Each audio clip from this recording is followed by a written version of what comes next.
Llevamos muchos años en España instalando energías renovables, más de 2 décadas.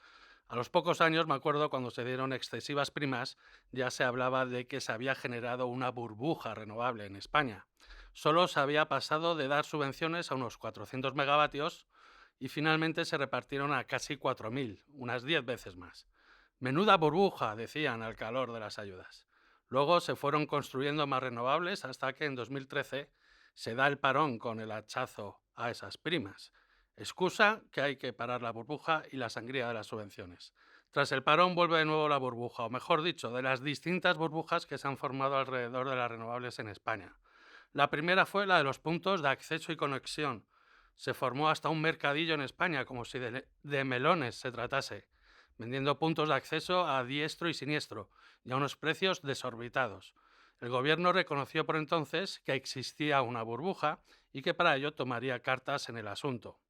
Acabó con esa primera burbuja en los puntos de acceso, pero con su nueva medida formó la segunda burbuja, que en esta ocasión en el suelo. Para optar a los permisos hay que ir con el suelo ya pactado, pues los listos no tardaron en formar una burbuja en el alquiler de los terrenos para instalar renovables. En muy poco tiempo se llegaron a pagar auténticas barbaridades para no perder el punto de acceso, a más de 2.000 euros por hectárea y año. Eso solo encarecía más los proyectos. Aún así, seguían siendo muy rentables con los actuales precios de mercado. Ahora se ha formado una montonera de proyectos queriéndose conectar. En principio se deberían instalar y conectar cerca de 60 gigavatios de nuevas renovables en los próximos 2 años, en su mayoría solar fotovoltaica. A día de hoy el sistema eléctrico tiene ya vertidos. Por lo tanto, son necesarios tantos gigavatios de renovables. ¿Se va a conectar todo? ¿Qué piensan los desarrolladores y los inversores y los que financian? De todo ello vamos a hablar largo y tendido hoy en ON, el videopodcast del periódico La Energía. Comenzamos. Aquí comienza ON, el videopodcast del periódico de la energía, con Ramón Roca. Hola, muy buenas a todos. Hoy no vamos a tener una entrevista como tal, siempre solemos tener un invitado especial al que le realicemos una entrevista. Hoy tengo más invitados especiales, pero para no dedicárselo únicamente a uno, he preferido montar una especie de tertulia sobre esta temática que he comentado al principio, sobre si existe o no una burbuja renovable. Y para ello, pues vamos a contar con 4 voces con las que creo que vamos a aprender mucho de todo ello y vamos a conocer la realidad, la verdad de todo lo que está sucediendo en el sector. Así que no se lo pierdan, que comienza ya el debate. La conversación. Como casi siempre, nos acompañan en el Club de la Energía nuestros dos colaboradores habituales. Ellos son Javier Revuelta y Manuel Fernández Ordóñez. Muy buenas a ambos. Buenos días, Ramón. Buenos días. Pero también nos acompañan dos voces que ya les decía que nos contarán cositas del sector. A mi izquierda está Jordi Martínez Cuadrado, socio director en AEC, Advanced Energy Consulting. Muy buenas, ¿qué tal? ¿Cómo estás? ¿Qué tal? Buenos días, Ramón. Y a mi derecha, Juan Carlos Vadillo, Managing Partner de ATC Investment Partners. ¿Cómo estás, Juan Carlos? Buenos días, Ramón. Encantado de estar aquí. Pues la primera pregunta yo creo que es obvia. ¿Tenemos o no burbuja renovable en España? ¿Quién quiere comenzar? Lanzo. Venga. Eh, a ver, yo lo que diría es, no llamaría burbuja en el sentido un poco peyorativo que suele tener esta palabra de gente que quiere aprovechar un índice o algún producto cotizado que está subiendo y quiere comprarlo barato y venderlo más caro. Aquí realmente lo que tenemos es mucha gente que quiere desarrollar proyectos y la gran mayoría son buenos proyectos, ¿no? Lo que yo sí que lo digo a nivel personal y lo decimos desde AFRI, es que sí que realmente es una situación en la que hay demasiados buenos proyectos por la realidad física de que el consumo de España no está subiendo y va a tardar bastante tiempo en subir, ¿no?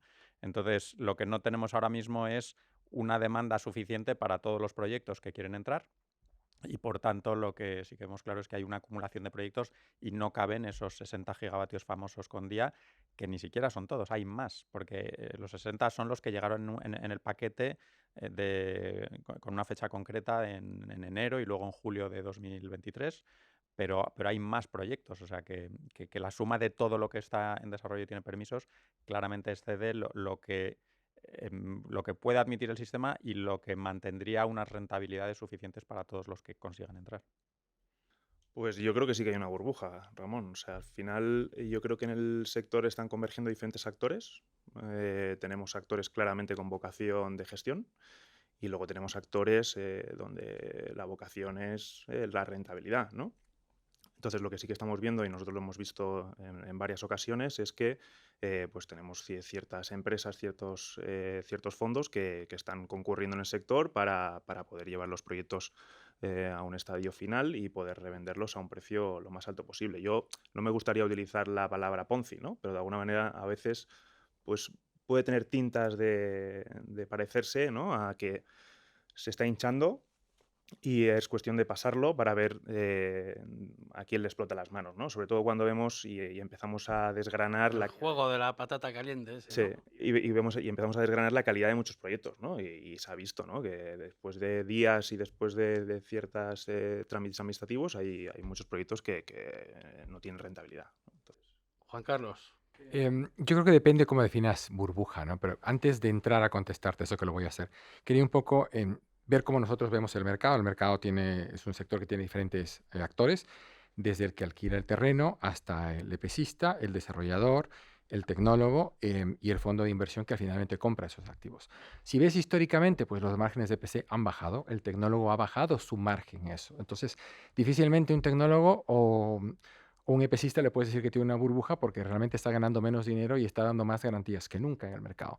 Ahora bien, has dicho una cosa muy interesante y es que con los cambios regulatorios hemos exigido que en las fases iniciales de desarrollo, antes de pedir permiso, estén los trabajos, o sea, mucha parte del trabajo esté hecho y eso ha generado efectivamente un crecimiento brutal, inclusive más de los 2.000 euros megavatio hora que estás comentando en terrenos. Entonces, sí que vemos, si definimos burbuja como un incremento impresionante en los últimos años, yo creo que esa burbuja va a estar en el lado de los terrenos, pero en parte es porque regulatoriamente, si estamos con 60 gigavatios de permisos y estamos compitiendo en España y en todo el mundo, en los mercados en los que nos movemos, 7, 8 proyectos por el mismo punto de conexión, pues evidentemente el que tenga el terreno cerca de la subestación va a aprovechar esa circunstancia. Pero es un elemento en el que nosotros nos hemos metido. Entonces, yo creo que la gente que realmente, los ingenieros, la gente que genera valor, que son EPCistas, desarrolladores, tecnólogos, consultores, realmente no están ganando mucha más pasta que antes, aunque sí hay sectores que sí lo están haciendo.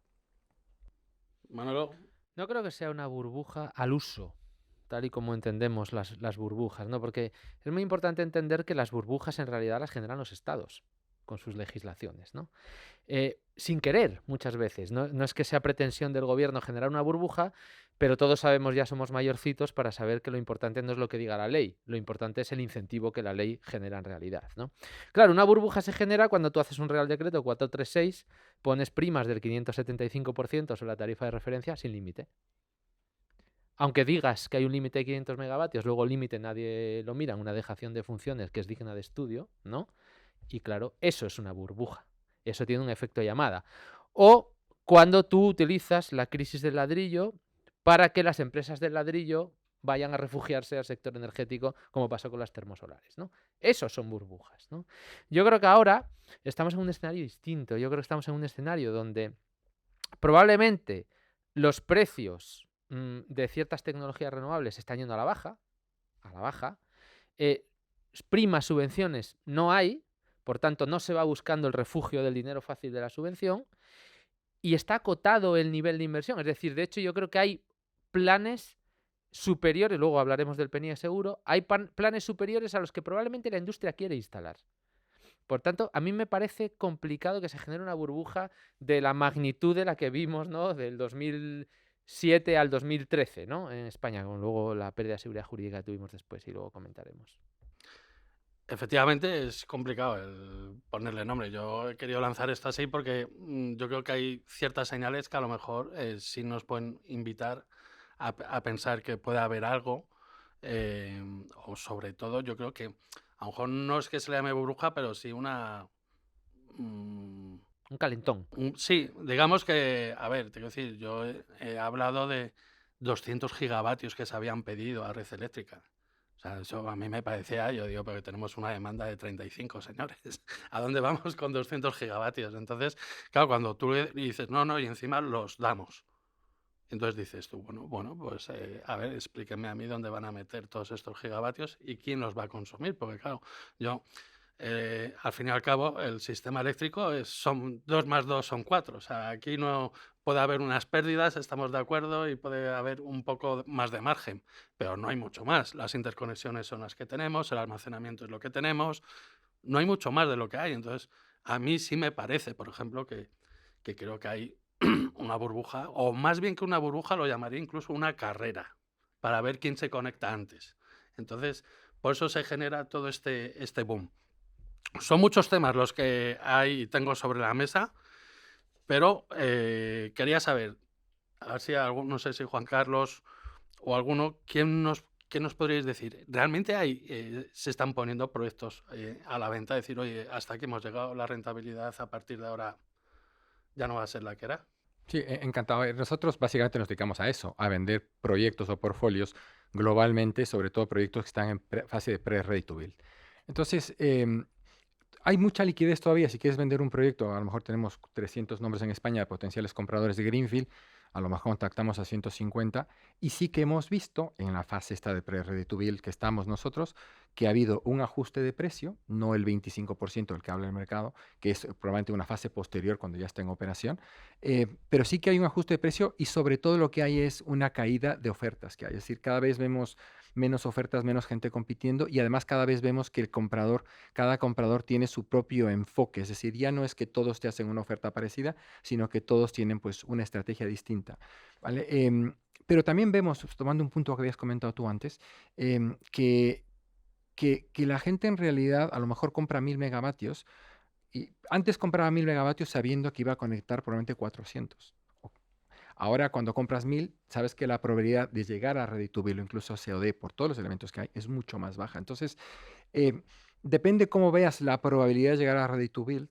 En el fondo, lo que tú estás haciendo es comprando unas opciones que en el fondo se pueden cristalizar o no. Entonces, la sensación que hay del comprador es que tiene que comprar mucho porque cada vez es más difícil llegar a Ready to Build. Estoy de acuerdo con lo que decías. Si antes era muy fácil llegar a Ready to Build y ahora esa complicación hace que tengamos que los procesos de venta pues impliquen muchos megavatios. El precio, Juan Carlos, soléis hablar más el precio entiendo, de las primas en RTV, ¿no? Es uno de los valores que se utilizan mucho, para que lo entienda la audiencia. RTV, el Ready to Build, es un proyecto que ya está listo para que alguien compre las máquinas y empiece a instalarlas. Pero claro, hay mucha gente que compra mucho antes. Puedes comprar prácticamente a precios muy bajos. Alguien que te dice, yo tengo un proyecto en mi cabeza y he hablado con el dueño del terreno y eso es todo, y te vendo, pues claro, ahí no hay mucho, eso vale poco, hasta alguien que realmente lleva 3 o 4 años desarrollando el proyecto y eso vale mucho. Y hay quien vende ya en COD directamente con el proyecto puesto en servicio, a lo que hay que añadir el coste de la construcción, más todo el riesgo de la construcción. Entonces, yo no tengo muy claro cuando se habla del precio ha bajado tanto por ciento, ¿es el precio de la prima en RTV? Correcto. Correcto, es decir, pero es buena clarificación. Al final a veces uno se olvida y se mete mucho en temas técnicos. Nosotros lo que hacemos es, cuando tú tienes un punto de conexión, le puedes decir a alguien que te compre ese punto de conexión, bueno, que te compre un proyecto y tú se lo vas a entregar, como has dicho tú, cuando esté listo para entrar, listo para construir. ¿Vale? Entonces, o ready to build con todos los permisos, y eso es lo que hacemos básicamente. Es decir, los inversores que nos compran son inversores que no quieren asumir riesgo de desarrollo, que compran relativamente barato comparado si lo tendrían en COD, y lo que necesitan es que el punto de conexión esté obtenido, ¿vale? Ahora, hay muchas operaciones, hay mercados que están muy maduros, que están muy calientes, como España, pues Italia, en los que se puede vender incluso portfolios, en los que se puede hacer co-desarrollos, portfolios incluso que no tengan punto de conexión. Cuando ya has entrado en operación, cuando tienes el PPA cerrado, cuando tienes la financiación cerrada, en el fondo lo que tú tienes es un descuento de flujo de caja. Entonces, ahí sí que te impacta muchísimo más los movimientos de tipos, porque si antes estabas dispuesto a lo mejor a coger un 7, un 8% de tasa del equity, cuando te financiabas al 6 y ahora te financias, perdón, al 4 y ahora te financias al 6, entonces vas a tener un ajuste importante en esa tasa de descuento. Pero buena aclaración, Javier. Yo ahí, por complementar con Juan Carlos, lo que sí que estamos viendo, sobre todo desde el lado del comprador, ¿no? Es mucha incertidumbre. O sea, yo creo que ahora mismo hemos pasado un escenario de un incremento de precios, porque yo estoy totalmente de acuerdo también con Manuel. O sea, él hablaba de que la regulación es, la mayor parte del tiempo, es la que genera esas burbujas, y en este caso también estaba empujado por un incremento de precios de la energía altísimo, ¿no? Que hemos visto unos rallies brutales en los últimos trimestres, ¿no? Entonces yo creo que eso lo que ha hecho de alguna manera es que los modelos financieros, que Juan Carlos conoce mucho mejor que yo, pues hayan estado alimentando de valores de energía potencialmente capturados, ¿no? Mucho más altos, y eso también pues alienta a un mayor incentivo por el desarrollo y la compra, ¿no? Pero sí que lo que estamos viendo es que el sector de alguna manera se está como reajustando, ¿no? Hemos visto estos rallies alcistas en el mercado eléctrico muy altos, ¿no? Estamos viendo ajustes muy importantes también al principio de este año. Y estamos viendo otra serie de problemas añadidos. Y aquí Javier también podrá dar muchas cifras, ¿no? Curtailment, visibilidad respecto al apuntamiento y al precio capturado, ¿de acuerdo? Y como he dicho antes también, disminución importante del valor de la commodity, ¿no? Del precio de la energía. Entonces yo creo que ahora mismo todo el mundo, a nosotros nos está viniendo a preguntar cuál es nuestra visión, cómo vemos nosotros el mercado en términos de mercado, y revisiones de los modelos financieros. Eso hace que de alguna manera la gente se esté reservando en ciertos momentos y esté diciendo, bueno, no vamos a comprar viendo a ver cómo acaba ajustándose el mercado, ¿no? Absolutamente. Esa volatilidad es brutal en todos los frentes, en el coste del EPC, en cuándo te pueden entregar los productos, en que si la financiación la vas a conseguir o no la vas a conseguir, porque en realidad la financiación es muy difícil de conseguir sin recurso. Es decir, siempre pasa algo durante el tema de los permisos en los que te acaban pidiendo una garantía por esa parte de permisos o por los riesgos regulatorios que estás asumiendo. Estoy absolutamente de acuerdo. Eso hace que se complique más, y el que ya tiene su cuota de megavatios obtenida, pues es mucho más conservador en el momento de hacer más proyectos. ¿Hasta qué punto la inflación o incluso la recesión que se está viendo en parte de Europa, la recesión económica, puede afectar al desarrollo renovable en España o en el resto de Europa? ¿Hay cierto peligro de decir, oye, esto va a haber un momento en el que vamos a tener que aflojar el ritmo? Yo diría que sí, pero no es el principal problema. Diría sí indirectamente a través de del reajuste en las proyecciones de consumo eléctrico. O sea, nosotros, por ejemplo, nuestras proyecciones de consumo eléctrico sí que están en parte motivadas por las proyecciones de PIB. Es casi lo único que tomamos de agentes externos es proyecciones de PIB de Banco Mundial, Fondo Monetario. Entonces, si hubiera un ajuste a la baja de las proyecciones económicas, para nosotros eso nos implica unas previsiones de consumo eléctrico un poco más bajas para la parte que depende del PIB, porque luego vehículo eléctrico o electrificación del calor, utilizamos otros modelos, pero sí que por esa vía, menor PIB, menor consumo quiere decir que o caben menos megavatios o si vienen los mismos megavatios y con un consumo más bajo, pues más vertido y precios más bajos, ¿no? Luego indirectamente sí que habría ese impacto a la baja, pero por lo que digo que no es el principal motivo de, digamos, Sí, de o si hay ingreso. un encarecimiento de la financiación, ¿no? De los proyectos, etcétera. Bueno, O sea, que al fin y al eso cabo, por supuesto. Sí, Juan Carlos igual nos todo- puede dar alguna todo sensibilidad, pero afecta. efectivamente. Pero yo a lo que voy es que, por ponerle números, una bajada de PIB de 1%, por ejemplo, un punto porcentual menos en los próximos 2 o 3 o 5 años, pues estamos hablando de unos poquitos teravatios de menor demanda, lo cual es, diría, irrisorio frente a los 60.000 megavatios que quieren venir. O dicho de otra manera, si las previsiones económicas fueran absolutamente maravillosas, España se pone a crecer al 3% durante los próximos 5 o 6 años, ni con esas el consumo eléctrico va a subir para admitir esos 60 gigavatios. O sea, veo mucho más problema motivado por la oferta excesiva de proyectos que por la demanda a la baja, que la demanda ya digo, también tira abajo los precios, pero mucho menos que el orden de magnitud de lo que quiere venir por el lado de la oferta. A mí hay un problema que me preocupa especialmente con el tema de la falta de inversiones derivada de cualquier crisis o un escenario inflacionista, ¿no? Que es que nos estamos concentrando mucho en cuánta renovable vamos a instalar y nos estamos concentrando mucho en el sistema eléctrico per se. Pero antes apuntaba Ramón un dato muy interesante, las peticiones de hasta 200 gigavatios, ¿no? Es decir, claro, porque nos estamos fijando solo en la electricidad, pero el objetivo a largo plazo es descarbonizar la economía en su totalidad, ¿no? Entonces, claro, en ese escenario, con ese objetivo en mente, puede tener sentido un sobredimensionamiento muy grande del parque renovable si lo vas a utilizar para otras cosas. Por ejemplo, producción masiva de hidrógeno que descarbonice parte de la industria, etcétera, etcétera, ¿no? Se descarbonicen otro tipo de procesos. Claro, en un escenario de crisis económica o en escenarios inflacionistas que dificulten el acceso a financiación, a mí me preocupa que esas tecnologías que estamos esperando no se desarrollen. ¿Dónde están las baterías?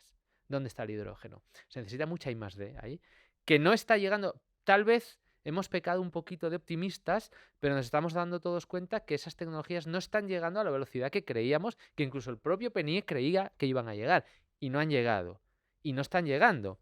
Yo no sé qué va a salir en el próximo PNIEC, pero probablemente sea una patada hacia adelante, dando por hecho que esas tecnologías van a llegar y ahora mismo, pues oye, no tenemos seguridad de que vayan a llegar, ¿no? Luego os cuento alguna cosita sobre el PNIEC. Si solo por añadir solo el vehículo eléctrico, estoy pensando que efectivamente la crisis puede retrasar, como dice Manuel, La electrificación de la claro, el demanda. menor poder adquisitivo hace que si en España ya de media tardamos 13 años en cambiar de coche, pues en un entorno de tipos altos, sube la hipoteca, sube la electricidad, pues es que el coche lo voy a aguantar 14 y 15.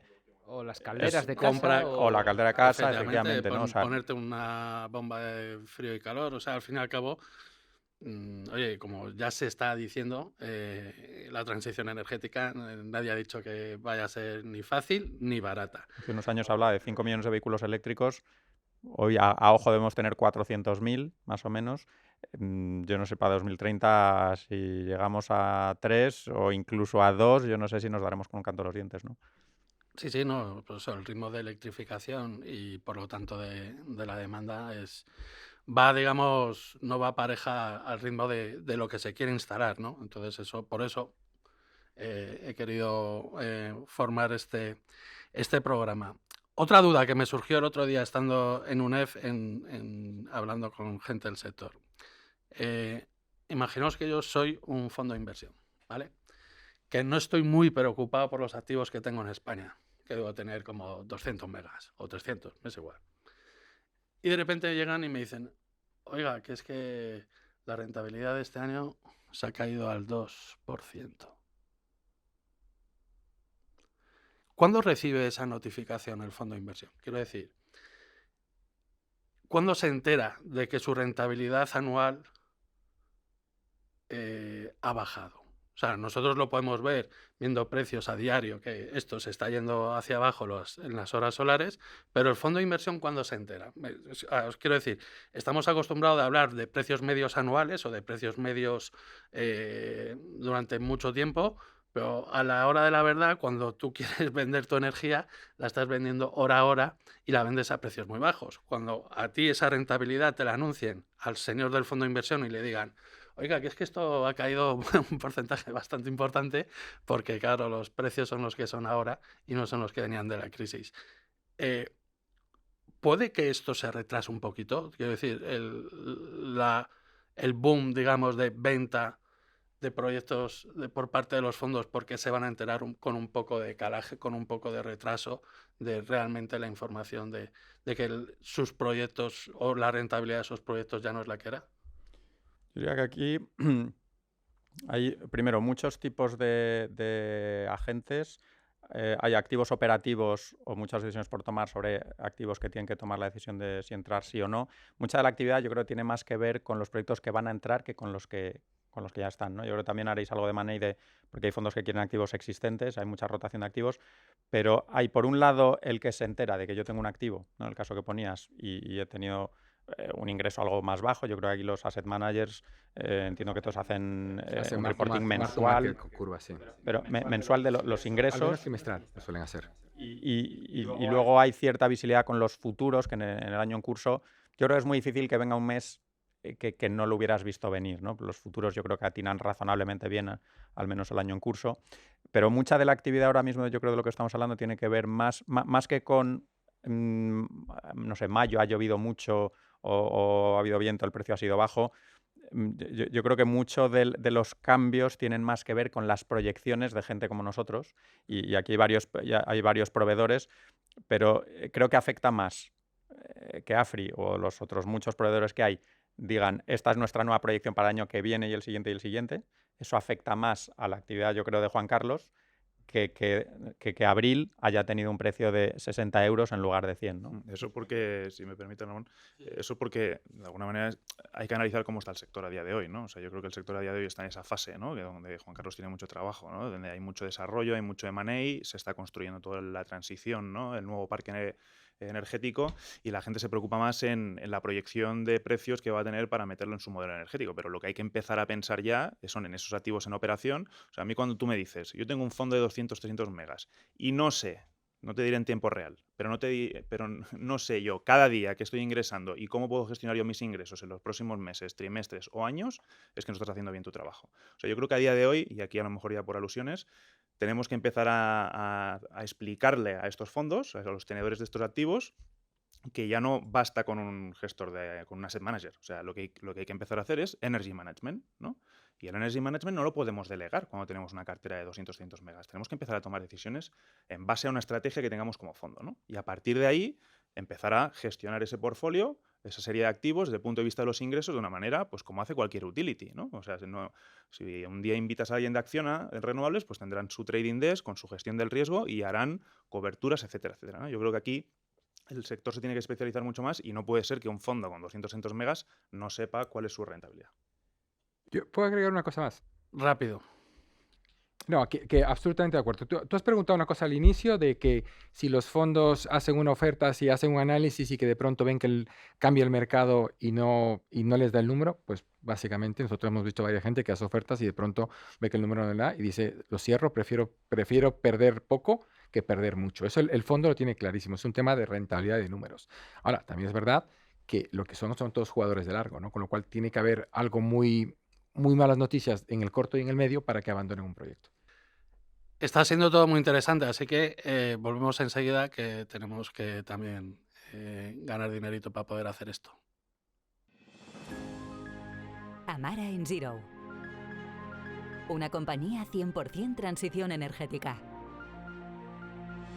Tu partner estratégico para todos los proyectos relacionados con la transición energética.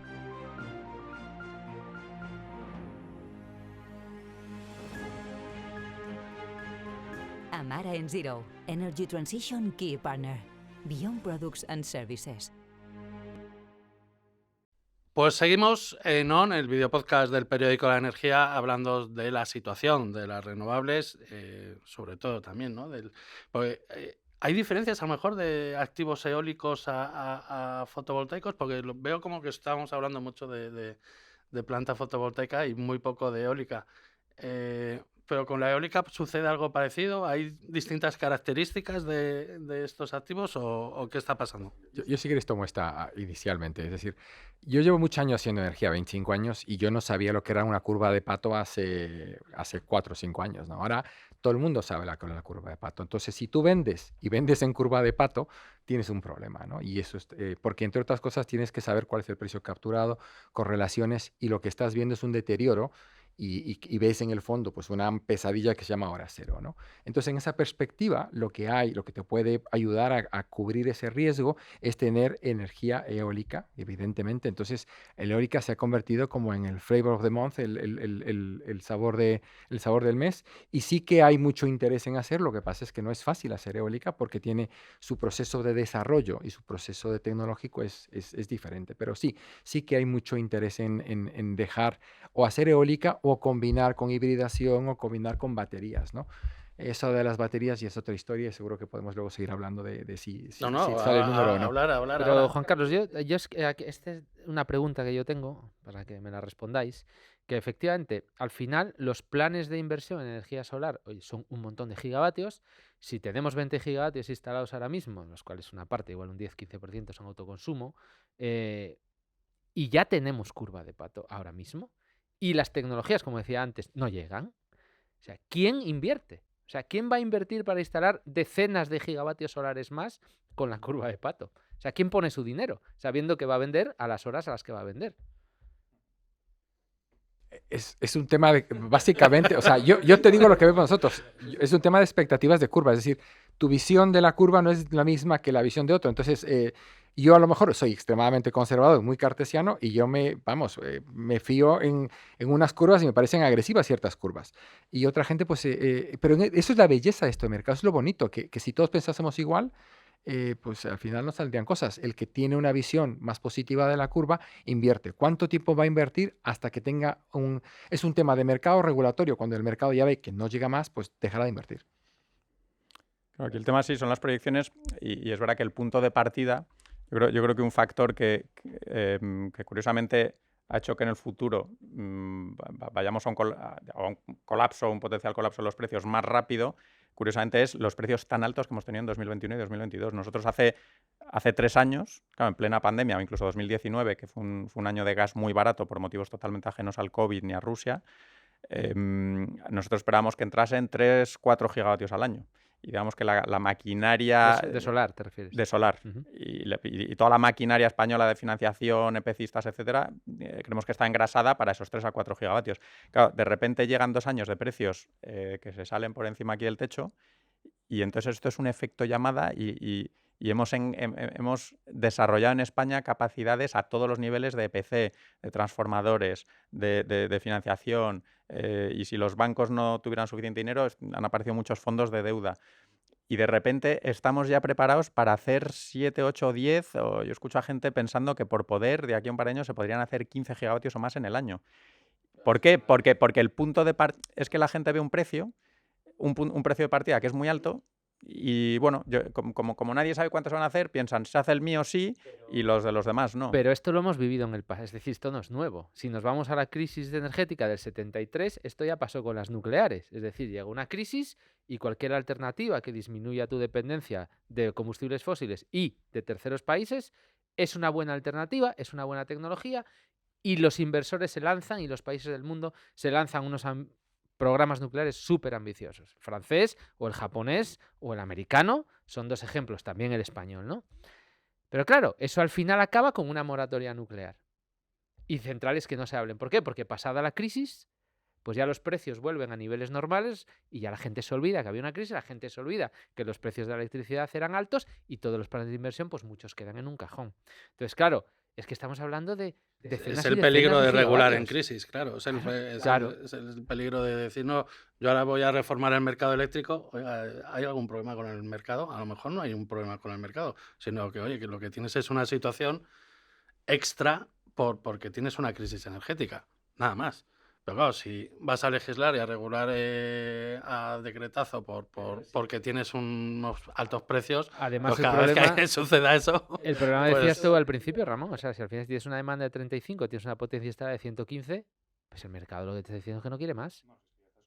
Que no quiere más. Lo que pasa es que como lo intentas meter al calzador, pues claro, tienes que modificar el mercado porque el mercado que tienes te está diciendo que no quiere más. Pero claro, no puedes, o sea, tú has comentado, Javier, que no se va a aumentar mucho más la demanda, que no hay capacidad para aumentar esa demanda A corto plazo a no. corto y medio A plazo. muy largo plazo. Entonces, ¿dónde puedes conseguir una mayor integración?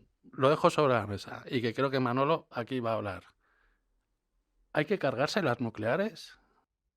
A ver si me levanto y me voy, ¿eh? No, me refiero, hay que ir contra la oferta, hay que trabajar en la oferta y decir, oye, para dar más entradas renovables tengo que quitar algunas centrales hidroeléctricas o quitar algunas centrales nucleares, ya no te digo ciclos, o incluso ya rematar el carbón de una vez. Yo aquí, a ver, nosotros tratamos de construir una visión mucho más amplia que solo la solar o solo la eólica. Somos asesores energéticos y miramos al sector energético, digamos, desde arriba. Yo creo que esta pregunta es un poco como si dices, no sé, se han liberalizado, por ejemplo, las farmacias, quieren entrar muchos, tenemos que cerrar algunas para que puedan entrar otras.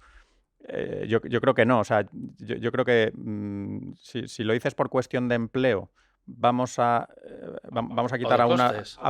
unas para que puedan entrar otras, lo que hay que ver es qué quito y qué saco. Y es que son cosas muy distintas, ¿no? O sea, las prestaciones que tiene la solar y la nuclear son muy distintas. Y nosotros, por seguridad de suministro, fíjate que a largo plazo nosotros pensamos que el sector eléctrico se tiene que prácticamente duplicar, te hablo a 20 o 30 años, ¿no? pero ir hacia una electrificación tan grande del sistema eléctrico solo con renovables que dependen solo del sol y del viento, o que necesitan para integrarse cantidades absolutamente ingentes de almacenamiento, y no estoy hablando de 3.000 o 5.000, es que a largo plazo, para un 100% renovables, sin nuclear, hacen falta, por decir algo, 20 o 30 años construyendo bombeos y baterías a todo lo que dé el sector, y no se está haciendo prácticamente nada de nada, ¿no? Entonces, mi posición es que, y he escrito mucho al respecto, no es esta la década, y probablemente no la que viene, en la que podamos prescindir de nuclear por otros motivos como la seguridad de suministro, la dependencia de minerales que no tenemos, la cantidad de minería que hace falta, y luego la propia seguridad de suministro que las renovables no dan si no vienen acompañadas con muchísimo almacenamiento. No hay ningún bombeo, me consta, que esté en marcha, hay desarrollos, pero ninguno realmente cerca de tomar decisión de inversión y de realmente ponerse a mover máquinas. Baterías, imagino, Juan Carlos, estáis viendo mucha gente haciendo números y diciendo, Juan Carlos, no me sale el número, y entonces baterías vendrán, pero hacen falta o Hace subvenciones. falta hay parte de regulación y parte de que realmente se forme un mercado o un mecanismo de capacidad ad hoc. Efectivamente, hace falta o una ayuda al CAPEX o un ingreso adicional. Y las ayudas al CAPEX están viniendo, pero 100 millones parece mucho, 150 millones, es verdad que es muy buena noticia, pero es que con 150 millones, por decir algo, haces el 2% del almacenamiento que necesitamos en España, el 1, el 2. Nos hacen falta o bien ayudas de 2 órdenes de magnitud superiores a las que se están dando, o un mecanismo nuevo que está discutiendo el gobierno. Yo creo que ha hecho bien el gobierno lanzar una propuesta a Europa. No tengo muy claro, la verdad, por qué está tardando tanto el desarrollo. No sé si está ahora mismo enfrascado en Europa o en España, pero lo cierto es que está enfrascado, no hay noticias, y desde luego es de los to-dos que tiene ahora el gobierno que salga de estas elecciones, es claramente almacenamiento. O sea, yo veo mucho más la vía de desarrollar mucho almacenamiento antes que quitar nucleares. Yo 2 cosas quería decir muy rápido, ¿no? Sin entrar a elaborar mucho los argumentos. La primera es, volvamos a los orígenes. Ley 54 del 97. Caballeros, el sistema eléctrico de generación está liberalizado. ¿Qué es esto de vamos a quitar para poner? ¿Quién decide vamos a quitar para poner? ¿El gobierno decide vamos a quitar para poner? Se supone que es un mercado libre. ¿O no lo es? Bueno, indirectamente se pone regulación de la misma manera que se pone incentivos para desarrollar renovables en un momento, porque interesa, porque hay unas externalidades que hacen que sea positivo incentivarlas. Sí que se puede regular de manera, ¿Qué por ejemplo, externalidades, Javier? bueno, por ejemplo, las emisiones. Vale. ¿Y las nucleares tienen emisiones? No. Entonces, es que haces política para quitar unas externalidades, pero luego las O usas empleo. como coartada para cumplir una agenda ideológica, que es de lo que estamos hablando aquí. Te lo voy a Cumplir comprar, una agenda Manolo. ideológica. Manolo, te lo compro. Y te lo digo, lo ha hecho este gobierno. Lo ha hecho, claro que lo ha hecho. y lo Con volverá a hacer. fiscalidad. Yo Sí. te aumento la fiscalidad a la energía nuclear, a los residuos, y te saco a la nuclear del mix. Claro, y lo hacen todos los gobiernos, cada uno con la tecnología que quiere, y lo seguirán haciendo toda la vida mientras les dejemos, y eso es así, ¿vale? Pero yo oye, la ley dice lo que dice la ley, ¿vale? Y luego, siguiente argumento, mi pregunta es muy fundamental, es ¿por qué? O sea, ¿por qué? Si tú tienes unas centrales que funcionan bien, operan en base, están en condiciones de operar, el Consejo de Seguridad Nuclear dice que son seguras y tienen todos los permisos para operar, ¿las quieres cerrar? ¿Por qué? Como decía Javier, porque vas a abrir más farmacias y tienes que cerrar las viejas. ¿Cuál es tu argumento? Porque si me dices, bueno, es un argumento de coste, bueno, pues igual te lo puedo comprar. Te lo tendría que comprar el mercado. Porque si es un argumento de coste, el mercado te lo compraría solo. Cuando el mercado no te lo compra, lo tienes que hacer por ley, es que no es un elemento de coste, es un elemento ideológico, una vez más, ¿no? Y lo grave de todo esto es que nos estamos quedando solos. Al final vamos a ser los únicos de Europa que vamos a cerrar las centrales nucleares, porque Alemania ya las ha cerrado, que era el otro que iba con nosotros. En el grupito este está Luxemburgo y Austria, que no tienen centrales nucleares. Por lo tanto, estamos solos. Estamos solos y estamos en el camión de los perdedores, en la transición y en los precios. Y si no, mirad a Alemania. Bueno, hay muchas cosas para poner sobre la mesa. Tengo aquí más temas. Quería hablar del asunto que tú has comentado también, las materias primas. ¿Realmente hay, o sea, que decir, la transición energética se va a poder llevar a cabo a los ritmos que se necesita? O sea, voy a explicarme un poquito más. tras la crisis energética y dejar de depender del gas ruso nos va a hacer acelerar en Europa las energías renovables y hay que instalar a cascoporro megavatios de renovables, como sea. ¿Hay suficientemente tecnología, hay suficiente materia prima, incluso un paso más allá? ¿Hay suficiente mano de obra para poder llevar a cabo todo esto que se quiere hacer? Porque cuando uno ve los números del Fit 45, a mí se me ponen los pelos de punta. ¿Sabes? Dices, ¿a dónde vamos? O sea, Europa, quo vadis, ¿sabes? Entonces dices, ¿en serio se puede hacer todo eso? Bueno, yo creo que el cuello de botella es claramente el EPC ahora, ¿no? O sea, al final tenemos un tema bastante clave que es hay que poner una serie de activos en funcionamiento, hay que construirlos y no hay capacidad para llevarlo a cabo. El tema de materias primas yo creo que viene después, pero... Sí, a corto plazo estoy de acuerdo. Yo creo que efectivamente, ahora mismo, si hubiera capacidad humana y transformadores, que es, bueno, es uno de los elementos críticos de la cadena de suministro, que si no lo tienes ya, te lo dan en 24 meses. Entonces, olvídate, aunque tengas todos los papeles, ¿no? Pero yo por lo que escucho hay mucho transformador, en mucho almacén por ahí. La gente parece que ha hecho los deberes.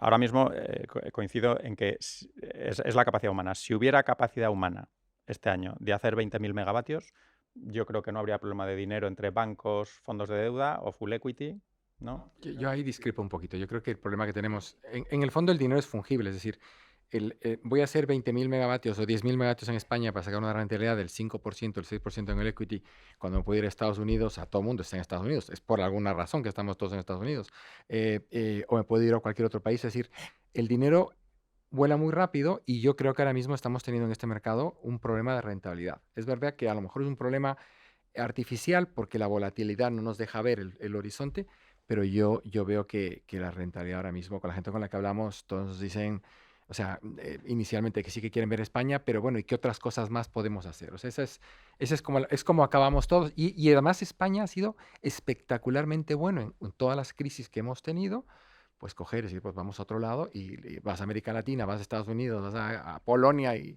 están llenos pues de desarrolladores, ingenieros y EPCistas españoles. Si la rentabilidad que no la conseguimos fuera.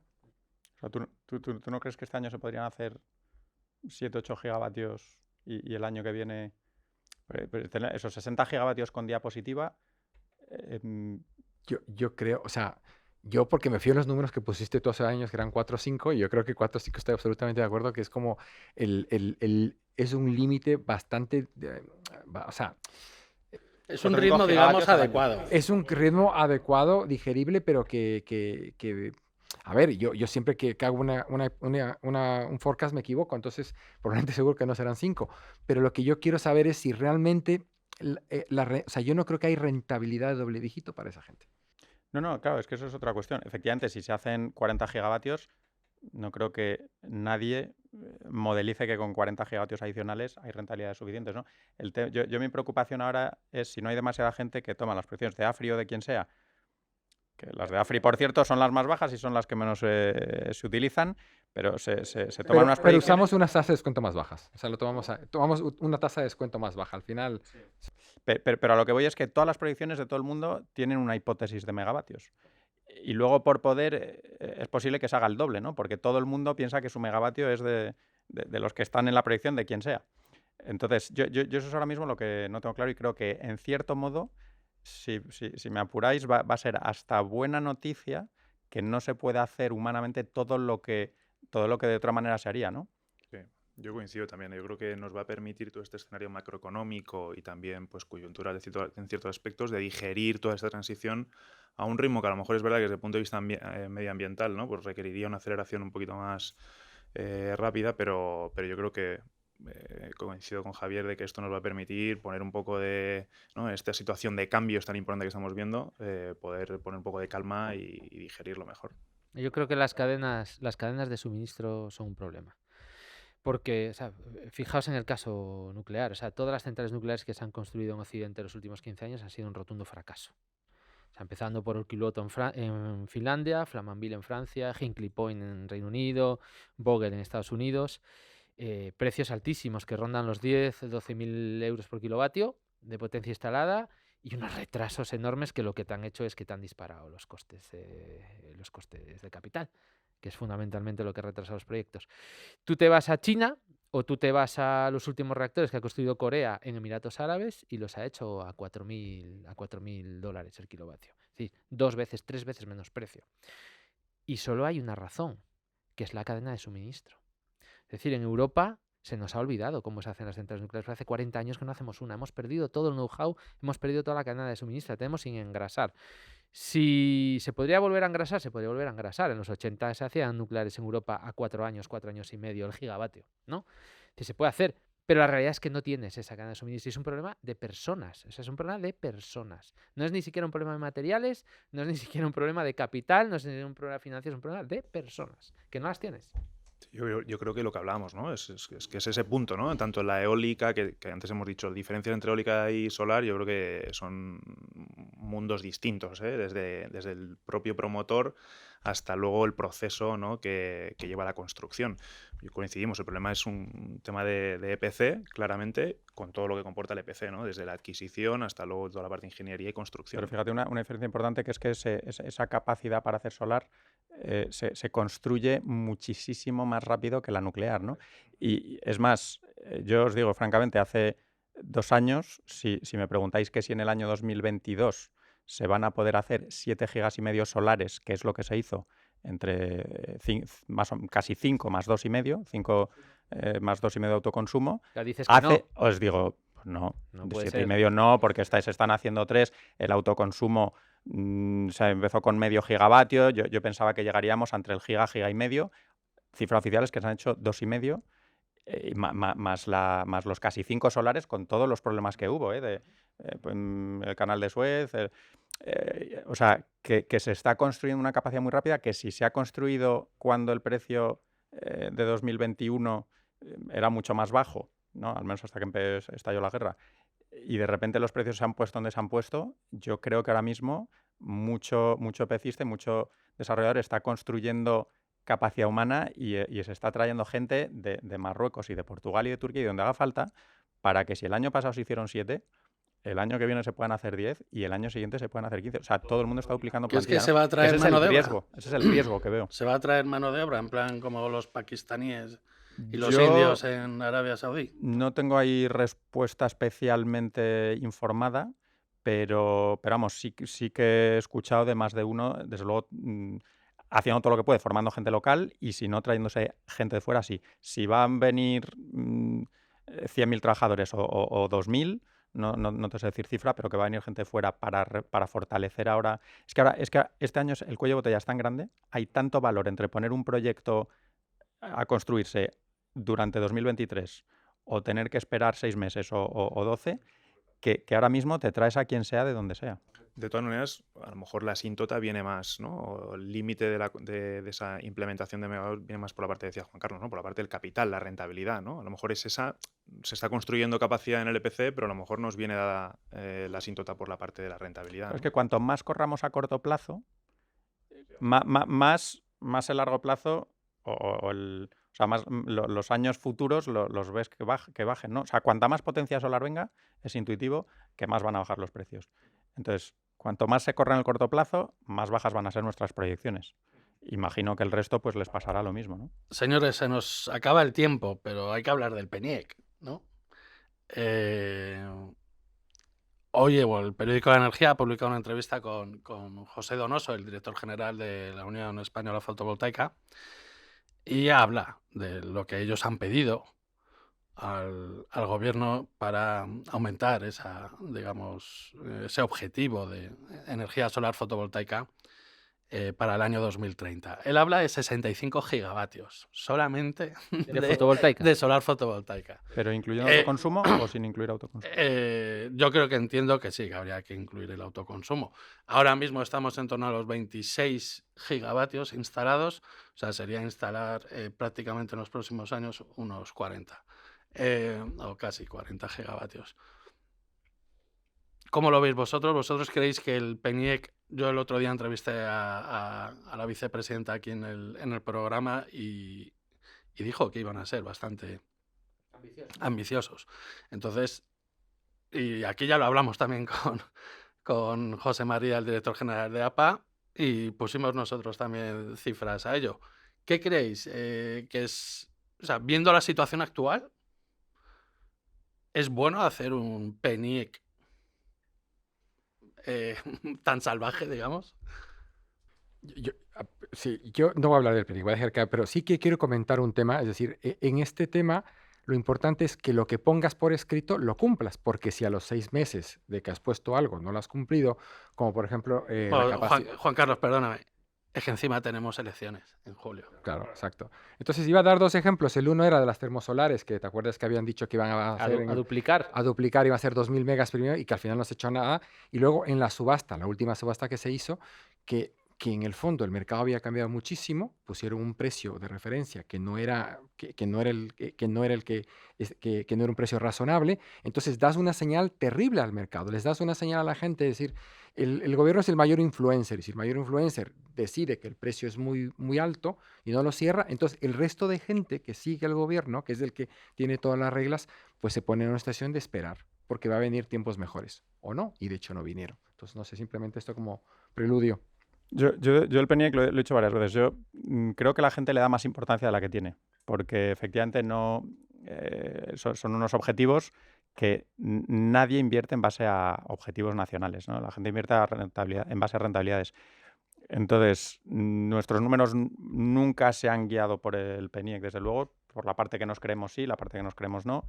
Entonces, si el PNIEC no trae cosas realistas, creo que no va a valer para mucho porque nadie se va a guiar por él. Y sobre la cifra concreta, sobre efectivamente el sector hasta ahora pedía 55 a 65 de plantas en suelo y a mayores de su autoconsumo, con un escenario alto de la última hoja de ruta de 14 gigas, es decir que serían 65 más 14, nos iríamos a cerca de 80.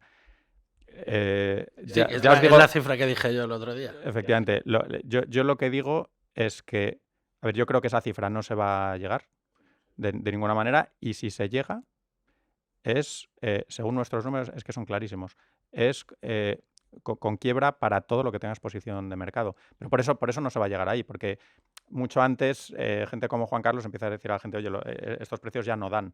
Y los 80 gigavatios con demandas de 30 no van a dar. Entonces, no se va a llegar porque los inversores realmente van a tomar decisiones de no invertir antes de llegar a esas cifras. Sí, yo creo que en el mercado a día de hoy, en el corto plazo recesión, bajada de demanda, además el autoconsumo que también disminuye la demanda eléctrica. Estamos hablando también de toda la situación que hemos visto antes de retrasos en la inversión en vehículo eléctrico, posiblemente la industria también, la electrificación se retrase. Yo creo que las cifras, no sé cómo van a salir el PNIEC, pero yo creo que va a ser complicado. Bueno, a mí me costaría dibujarlo a día de hoy. Es verdad que los políticos pintan en un papel al final un poco lo que les El parece. papel lo aguanta todo, ¿verdad? Efectivamente, pero vamos, yo creo que lanzar estos mensajes al sector no son buenos, depende cómo salga, y yo creo que al final, coincido totalmente con Juan Carlos y con Javier, el inversor ya puede la hoja de ruta del gobierno marcar lo que sea, que lo que va a mirar es la rentabilidad, y a día de hoy, con la bajada de precios que se espera, probablemente esa rentabilidad no llegue, ¿eh? Entonces, me parece una quimera un poco este PNIEC. A mí se me hace difícil comentar las novelas de ficción. O sea, Pues no hay mucho más que hablar. Quiero que rematéis 30 segundos cada uno. Con todo lo que hemos hablado aquí hoy, ¿cómo narices no nos hemos dado cuenta antes de que va a suceder todo esto? Es decir, no vemos la ola llegar con suficientemente tiempo para poder actuar, que siempre nos la tenemos que encontrar encima y calarnos y mojarnos. O sea, es que es tremendo. No sé si es el caso de España únicamente, pero en el sector energético siempre se cae en la misma piedra. ¿Qué opináis vosotros? Yo creo que la gente, o sea, la gente traía dinero a España porque realmente no había muchos mercados donde meter el dinero. Es así. Es decir, Francia está cerrado, Italia acaba de abrir, Grecia no está ni bueno, va a estar dentro de poco, Portugal es un mercado más pequeño, entonces, y además tenemos un equipo súper sofisticado de gente que puede desarrollar proyectos. Entonces yo creo que hemos tenido un nivel de inversión acorde al mercado que somos y que y yo creo que las cosas van y vienen. O sea, volveremos a reactivar el mercado dentro de nada. Yo diría que aquí hay varios elementos que contribuyen a ello. Uno es digamos, el optimismo y el querer creerse proyecciones altas cuando tienes varias donde escoger, pues las más altas. Cuando el gobierno dice que se van a hacer 4 gigavatios de bombeo, pues voy a confiar en que se hagan. Cuando dice que se van a hacer 3 interconexiones y que vamos a enviar a Francia, vamos a confiar en que se hagan. Entonces yo ahí sí que francamente sí que soy un poco crítico con el gobierno y las entidades responsables de meter elementos en ese PNIEC integradores de renovables cuando todo apuntaba, incluso en el año 2019, apuntaba a que eran ambiciosos, pero no ya las renovables, sino los elementos integradores de renovables. Nosotros hicimos ahí un desayuno en el año 2019 en el que dijimos, esto es muy difícil que se cumpla en escenarios en los que no entren esta interconexión, este bombeo, esta batería y se cierren estas nucleares. Si no se da todo eso, ojo que las rentabilidades pintan más bajas, ¿no? Pero mucha gente sí que se las está creyendo, ¿no? Entonces yo creo que hay muchos elementos que contribuyen a ello y luego el de pues, muchos inversores confiando en que se haga mi proyecto sí, el de otros no. Es verdad, yo por aclarar, yo creo que los precios bajos todavía no han venido y dependen de decisiones que no se han tomado todavía. Entonces yo creo que lo crítico es este año y el siguiente, porque ahora lo que hay es pinta de que si vienen muchos, bueno, pinta no, si vienen muchos, claramente los precios van a bajar. Y lo que hay es pinta de que van a venir muchos, ¿no? Pero todo está en decisiones que se toman durante este año y por tanto, no se puede decir que no hayamos visto venir el colapso, porque el colapso nos ha producido, este año van a ingresar las renovables 80 euros, que es muchísimo. Muchísimo. Bueno, 80 de media, es que ya empezamos con 80 las medio las trampas. solares, sigue siendo todo lo que sean más de 40 y 50 es Es muchísimo. que la primera subasta del 2021, el precio medio era 25 euros, menos de 25 euros. 24,40, sí. O sea, yo creo que hemos visto, o aún continuamos viviendo no sé si llamarle exceso de liquidez, pero continúa habiendo capital, cada vez más caro, pero continúa habiendo apetito y hay dinero. Y yo creo que el mundo, siempre lo comento, yo creo que se mueve por dos cosas fundamentalmente, por incentivos y por el ego, ¿no? Yo creo que es un sector donde si te miras un poco las estructuras de ciertos agentes, pues tienen esa dinámica y eso hace que, alimentado por un aumento de precios muy, muy fuertes en los últimos años, pues ha hecho que el sector haya insuflado, ¿no? Muchísimo combustible y ahora pues estamos viendo ciertos signos de que, cuidado, que vienen ciertos riesgos que el sector, y perdóname que lo diga, yo creo que a día de hoy no está muy preparado. Yo creo que falta mucha preparación desde el punto de vista de lo que pasará después, porque sí que es verdad que los equipos de Money son fantásticos, tenemos unos bufetes de abogados muy buenos, especialistas en regulación, pero yo creo que falta mucho camino, cuando el activo está funcionando, de analizar los riesgos y gestionarlos, ¿no? Yo creo que ese es el gran hito ahora que viene en el sector. Manolo, y acabamos. Bueno, el sector energético está lleno de gente extraordinariamente lista que sabe muy bien lo que hay que hacer. Y cuando no hacen lo que hay que hacer es porque el Estado les ha incentivado a hacer lo que no hay que hacer. Así que más mercado y menos Estado, que esto ya lo arregla el sector eléctrico solo. Pues yo creo que ha quedado todo bastante claro. Les tengo que dar muchísimas gracias a los cuatro. Yo me lo he pasado muy bien. Espero que ustedes también hayan disfrutado de este nuevo programa de ON. Juan Carlos Vadillo, muchísimas gracias por estar con nosotros. Un placer. Don Javier Revuelta, una vez más, muchas gracias. Un placer. Manuel Fernández Ordóñez, Mafo, ahora continúas con nosotros. Muy bien. Y amigo mío, don Jordi. Oye, pues nada, encantado que nos veamos más veces. Y si no, también a otro gran amigo que es su socio, que es Germán, que está ahí enfrente y que me echa una sonrisa. Como les decía, ha dado el programa hasta aquí y ahora les dejamos, como siempre, con el chispazo de Mafo. Hasta ahora. El chispazo de Mafo, con Manuel Fernández Ordóñez.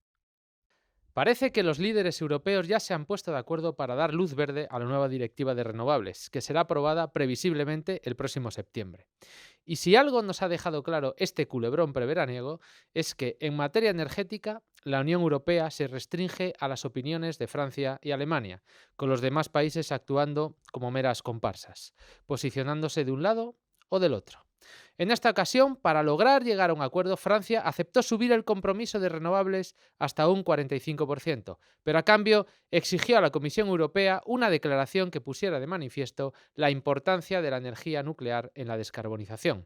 Algo que no ha gustado a Alemania ni tampoco a España, como así lo ha manifestado nuestra ministra Teresa Rivera. Lo cierto es que la apuesta francesa por la energía nuclear se intensifica y muchos países de Europa no van a dejar escapar este tren. Los franceses ya mostraron al mundo en los años 80 cómo se descarboniza un sistema eléctrico con energía nuclear. Tienen una electricidad mucho más limpia que la alemana, con menos emisiones de CO2, más barata y más segura. Sin embargo, tendremos que seguir escuchando a Alemania darnos lecciones de transición energética, porque al fin y al cabo, esto es Europa. Ahora, eso sí, ya nos despedimos y nos vemos dentro de 15 días en ON, el videopodcast del periódico La Energía. Hasta la próxima. Has escuchado ON, el videopodcast del periódico de la energía, con Ramón Roca.